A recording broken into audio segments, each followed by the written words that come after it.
Hey, what's going on, everybody? My name is Siraj and this is Raiding the Head. Welcome. If you're new, welcome back. If you've seen some of my videos, but you know what? Let's just jump straight into the game. PSV 3, Liverpool 2. I mean, it's all right. Like we know what it was. Liverpool had already qualified for the next round, so this was always going to be a case of like, who can we give minutes, right? So going into this game, I was not expecting anything, and also when I saw the starting lineup, there was no Verge, no Trent, no Konate, no Gravenberch, no Salah, no Diaz, no Darwin. I mean, it was literally a B or C team that showed up in Holland yesterday. But you know what? There's always positives to take out of these things. And for me, let's but before we even get into that, let's just quickly start with Cody Gakpo. Because I thought, you know, the big talk before the game was him going back home to his childhood, his boyhood club. So it was really nice to see him, interact with the player staff and the substitution, everything like that, and also the ovation that he got when he was taken off by Arne Slot. A class move, by the way. I thought it was really classy of Arne Slot to give him that moment so people could cheer him. He also came away with a penalty, a goal, sorry, and that was a really good goal created by Chiesa, who I'm going to get to in a second, because I thought he was excellent for the majority of that 90 minutes. He just didn't stop. But I really want to make a special note, mention to James McConnel. He really impressed me last night, because I was always waiting for him to get that moment at the biggest stage, and you know, the way he was just so crisp. He always completed his passes. He always found his guy. I was super impressed the way he was kind of like playing on the left-hand side. Look, that game went on last night, was screaming out for a Curtis Jones, to be honest. Credit to PSV, they literally just made the pitch smaller. I thought that pitch had grown smaller by the second half, because we couldn't get anywhere. We were just running into people. And that was a credit to PSV, because you know what, they were excellent. I gotta give them. I mean, the goals that the goals that they scored. Yes, we made mistakes, and I'm gonna get to that. But you still gotta take those chances. And I thought that PSV for their win was good value. So you know what? Hey, we were generous last night. But certainly. Most of the goals obviously came in the first half. So, you know, by the time the second half came, I thought that the game kind of like evened out a little bit. Yes, PSV had great chances to add to the score, and it needed Callagher to come and do some excellent saving work for us. But for me, it was my man of the match, Federico Chiesa, who from minute 1 to minute 90 was running that place. I was just sitting there cringing like, don't get injured, bro. Don't get injured, Chiesa. We need you. But he was imperious. He was running the place. He had so much energy, so much drive and commitment. And to have him there as the senior player along with Robbo, I thought they gave an excellent account of themselves. I thought, you know, Andy Robertson as a centre-back, that was the first time I've seen that. I mean, bar the first goal, I think it was the first or second goal, where he jumped into a challenge, which I didn't think he should have done, or at least slides into a challenge. But you know what, credit to the PSV striker who made the best of that situation.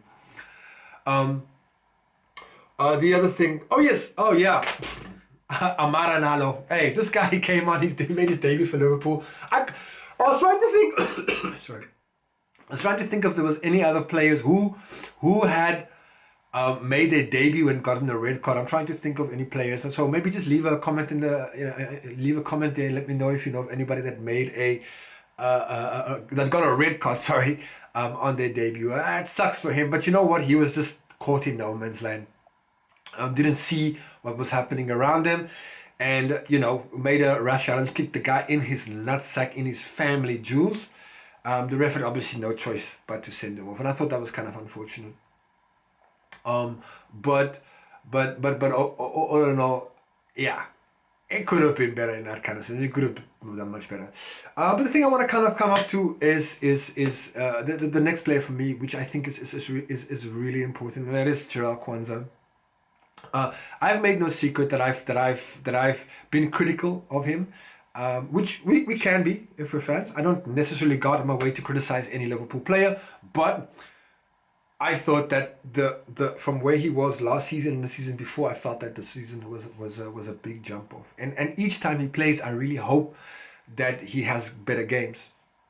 Um, his confidence looks completely shot.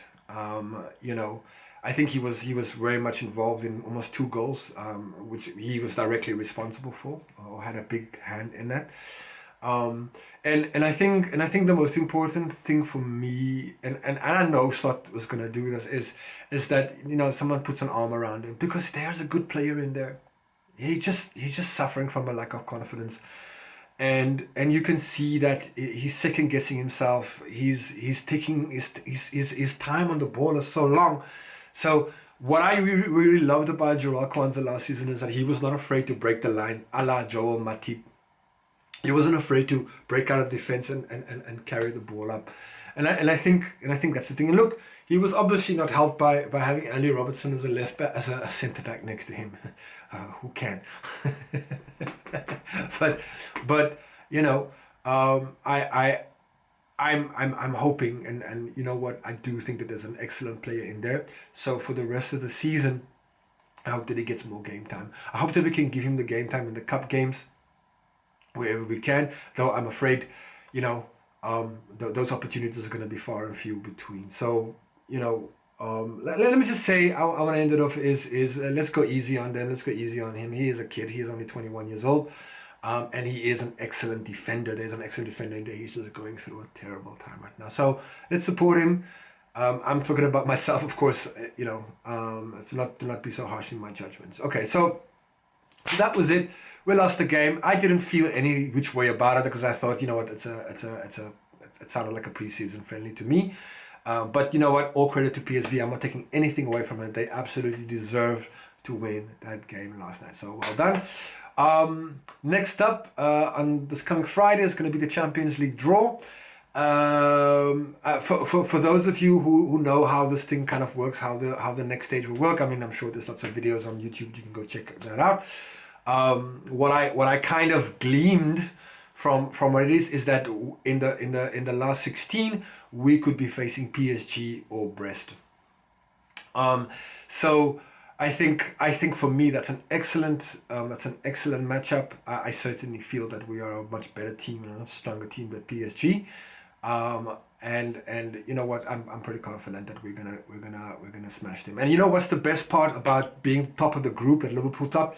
We get to play the second leg at Anfield. How fucking excellent is that, my guy? Right? So we go to Paris first. Hopefully we can get the job done there, but if not, we've got Anfield to carry us over the line. But before all of that is happening, obviously the big game of the weekend is Bournemouth FC. So the form team. So let's see how that's gonna go. I obviously feel that with most of our squad being rested today, I think we'll be in good stead to take them on. And I honestly do think that Liverpool should have enough in the tank to collect all 3 points. We go on, Reds. Woo! It's starting to heat up. Chiesa! Anyways, Reds, let me know what you guys think. Who was your standout player last night? Who do you think is going to have an excellent career going ahead? What did you think of Chiesa? Is he the real deal? Have we seen enough? Have we seen enough of Chiesa? I certainly have. But you know what? I'm getting ahead of myself. Listen, guys, thanks for watching. Do all that lovely stuff. The liking, the sharing, the subscribing, the commenting. All of that stuff helps the algorithm, helps the channel grow. And we're on to 1,000 subs. Because my wife said if I get 1,000 subs, it's going to send me back to Anfield. So you're damn well sure I'm going to try my best to get there. Anyways, take care, Reds. And I'll see you at the next one.